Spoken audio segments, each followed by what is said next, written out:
Hey everyone, another big piece of League of Legends offseason news, and specifically North American League of Legends offseason news. What some people have represented to me as one of the biggest moves of the entire offseason. That is that 100 Thieves have signed General Sniper into the org to be part of their amateur team 100 Thieves next.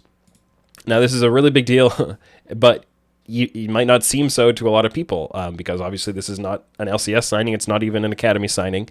But various people in NA over the last several weeks have told me, and I know there's been a lot of buzz about General Sniper in kind of the amateur scene and ranks for a long time, but a lot of people in various orgs have told me that General Sniper was one of the most important free agents of the LCS offseason.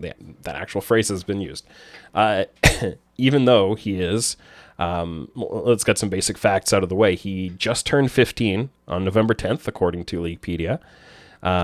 He is Viper's younger brother, Viper, who has been a top laner in the LCS and Academy and is continuing to play in Academy this year. This is a kid who played in Twitch Rivals with players like Tyler One and APA and others when he was 13 years old, more than or I guess about a little over a year ago. So he's been on that level of playing with top-tier amateur players and top-tier streamers since he was 13 years old, which is just amazing. And by the way, he's Canadian too, which is always just a nice little bonus. So many great young Canadian players in the LCS or LCS ecosystem. Why is he such a big deal? Well, I haven't directly watched him a whole lot. I tend to pay attention to organized play more than watching solo queue or things like that. But from speaking to other people around the scene, just based on what others have told me, very skilled player, can carry all these kinds of things. And I just get the general vibe, and this is why it's such a big deal. The vibe is that they're all very, very super excited about him to an extent that I haven't really heard about any other players in a really long time.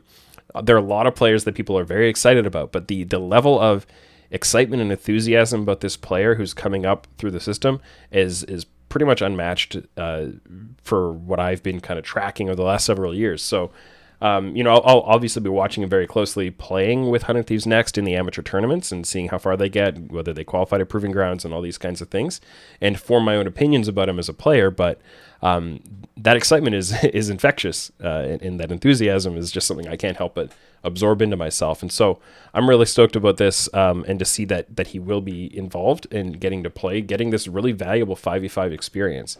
Solo queue is great and can really help to train you, but being able to play in an organized environment, being coached, having to work with teammates, and that can come with ups and downs that you have to learn and mature through as well. Learning how to take feedback from teammates and from coaches, all this kind of stuff, I think will be really valuable for him. If there's a good environment to do it, which there is. So, and also, he'll have to deal with juggling school and play and all that kind of stuff. But some implications from this. In amateur, you're only allowed to sign a maximum 1-year deal. So every amateur contract expires every November on, whatever that year's free agency kind of day is.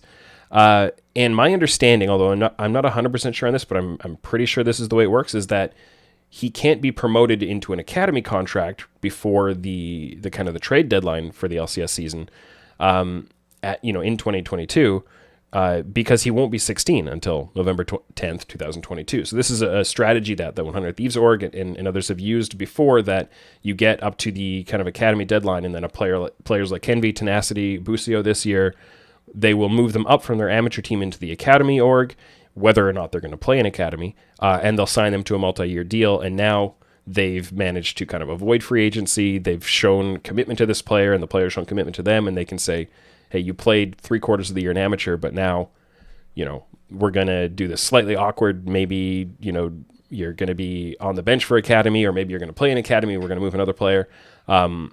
And then, but it's really about the next year and beyond that. Sniper won't be able to do that, I'm pretty sure, because he's not going to be 16 yet. And you have to be 16 to be on an academy deal. So next year will be interesting, right? If he plays out his full year with 100 Thieves, free agency will be a real thing. And potentially he could go elsewhere to sign an academy contract for 2023. And at that point he could do, a multi-year contract, 2 or 3 years. Obviously, 100 Thieves are going to want to retain him, and they're going to be spending that entire year kind of working with him to make him feel good about the org, feel good about the vision they have together. Making him feel like this is where he wants to resign.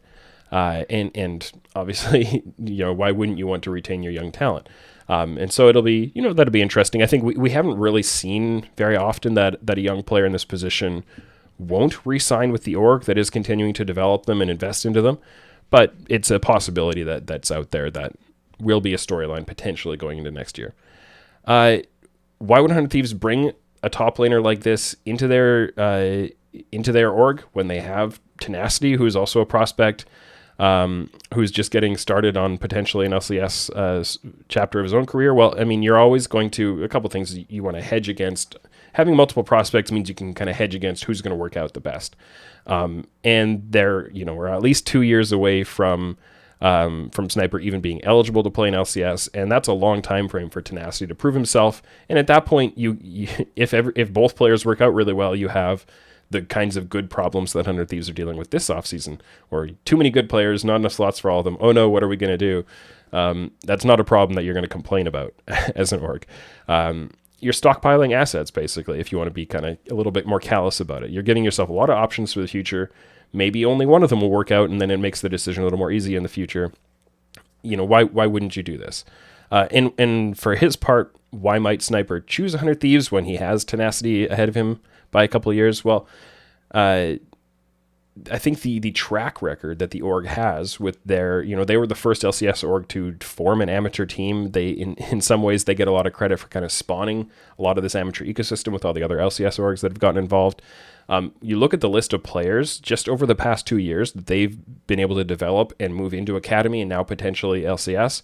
Kenvi, Tenacity, Poom, NXI. Poom and NXI both had LCS stage time and potentially will, more again in the future. Copy, Jan, Busio, all players who have moved up to Academy deals. And like I said, a couple into LCS opportunities. And all players who still have, brighter futures and more things ahead of them. So why wouldn't you want to be part of that cohort? This is an org that has proven success for players like you in your position. So I think it makes a lot of sense for Sniper to choose there. I don't know what his other options were or how much he considered them.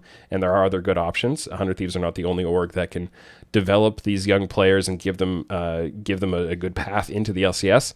But it does make sense why he would choose there, even if he's got other players ahead of him that he might have to beat out a couple of years from now to get that spot in that org. So this is a really big deal, even though it's probably going to fly under the radar for a lot of people with the scope of free agency and all the LCS and LEC and other major region stuff. But I think it's a really interesting story that will be really important over the next 2 years, and it shows how the young NA talent arms race has been continuing to heat up. And in this case, 100 Thieves found another win in that arms race. So congratulations to them. Congratulations to Sniper. Best of luck in 2022 as they work together and hopefully see him take some really big steps forward towards being an LCS mainstay in the future. All right, thanks for watching.